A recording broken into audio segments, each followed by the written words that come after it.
रणधुमाळी गेल्या 3-4 महिन्यापासून सुरू झाली आणि या निवडणुकीच्या पार्श्वभूमीवर ज्याचा उल्लेख मला वाटतं रेडेकर मामींचं भाषण व्हिडिओ करून पाठवायला पाहिजे, कारण की खऱ्या अर्थानं त्यांच्या भाषणातून आपल्याला लक्षात असेल की गेल्या 5 वर्षामध्ये कशा पद्धतीनं कारभार करण्याची भूमिका आम्ही सगळ्यांनी त्या ठिकाणी घेतली.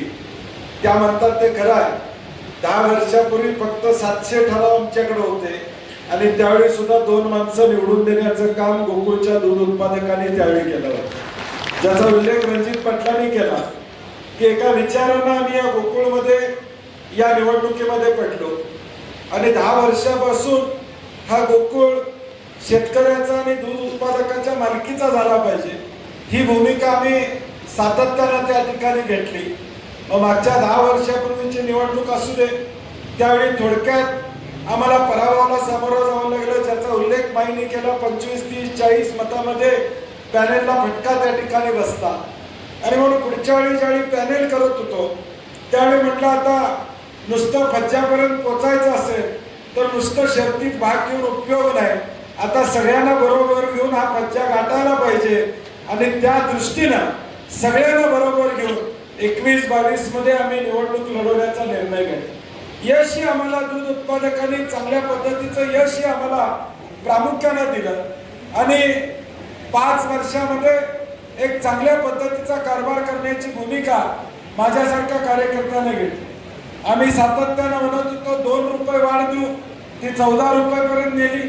गाई 10-12 रुपयापर्यंत गाईच्या दराला वाढ देण्याची भूमिका आम्ही प्रामुख्याने घेतली आणि म्हशीला अनुदान देण्याचा विषय असू दे, पशुखाद्याचे दर स्थिर ठेवण्याचा विषय असू दे, या सगळ्या विषयामध्ये गोकुळला एक चांगल्या पद्धतीनं जो शेतकऱ्यांचा गोकुळ आहे, स्वर्गीय चोळेकर साहेबांनी जे स्वप्न बघितलं होतं त्यांच्या प्रत्येक भाषणामध्ये असायचं, शेण काढणारी माझी भगिनी, शेण काढणारा माझा शेतकरी हा माझा केंद्रबिंदू असला पाहिजे आणि तीच भूमिका मी सुद्धा या ठिकाणी घेतो. आमचा दूध उत्पादक हा आमचा केंद्रबिंदू या ठिकाणी असला पाहिजे आणि म्हणून 14 रुपये वाढ करण्याची भूमिका आम्ही घेतली.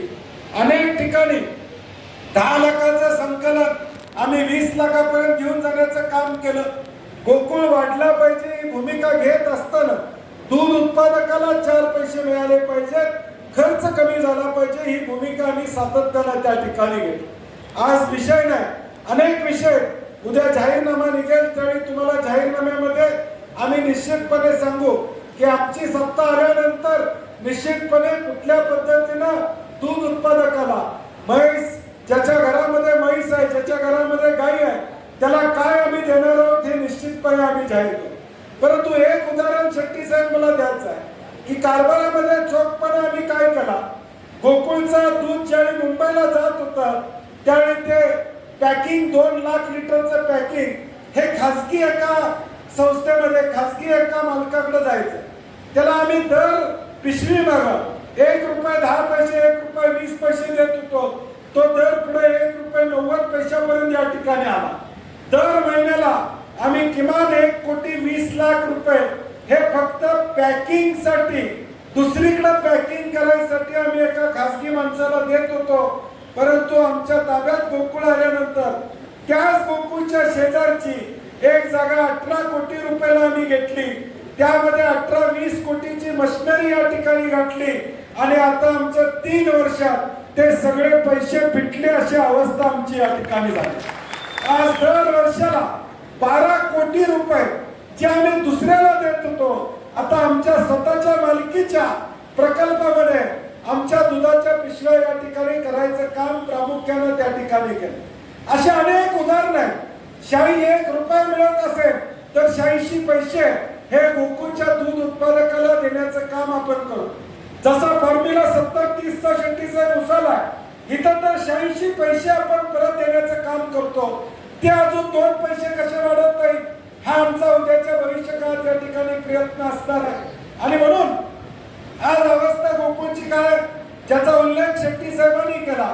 आज उलट्या बाजूला असलेल्या लोकांच्यात कोण बोलू शकत नाही, सगळे सरकारच्या दबावाखाली या ठिकाणी. आज पॅनेल ठरलं, पॅनेल केलं तर पॅनेलचा निर्णय, उमेदवारीचा निर्णय हा कोल्हापूरमध्ये होणार आहे, मुंबईमध्ये आमचं होणार, कारण की गोकुळ कुठला आहे? कोल्हापूरचा.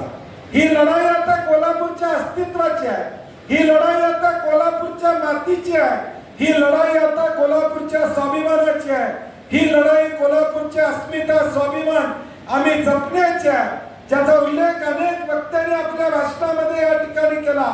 पहिला लढा 10 वर्षापूर्वी आम्ही केला, तो मल्टी स्टेट होऊ नये केला. मल्टी स्टेट झाला असता तर निवडणूक काय झाली नसती.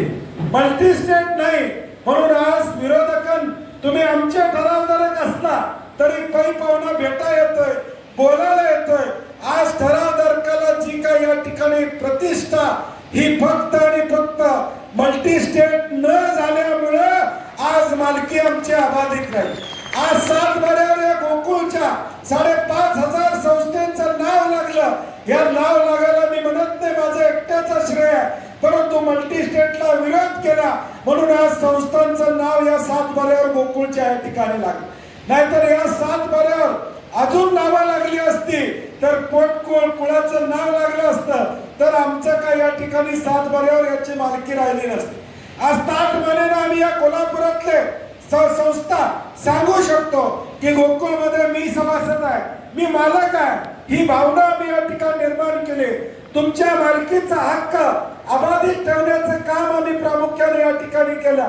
मी 10 वर्षापूर्वी निवडणूक लढवली, त्यावेळी रणजित दादा तुमच्या उलट्या निवडणूक लढवत असताना तुमच्या कुठल्या संस्था पत्र करायचं काम आम्ही केलं नाही का? केलं. आम्ही समोरासमोर निवडणूक लढवली. उद्या निर्णय लोक घेऊ द्या, मी कधी संस्था पत्र करायच्या भानगडीत पडलो नाही. 5 वर्षापूर्वी लढलो नाही आपण. अभिजित त्यावेळी काय संस्था पत्र संस्थेवर कुठले मला वाटत नाही हरकत आपण कुठे घेतली. पॅनेल उभा करत असताना उलट्या बाजूच्या कुठल्या संस्थेवर हरकत घेतली नाही. कारण की मूळ पाया काय गोकुळचा? शेतकरी चंदगड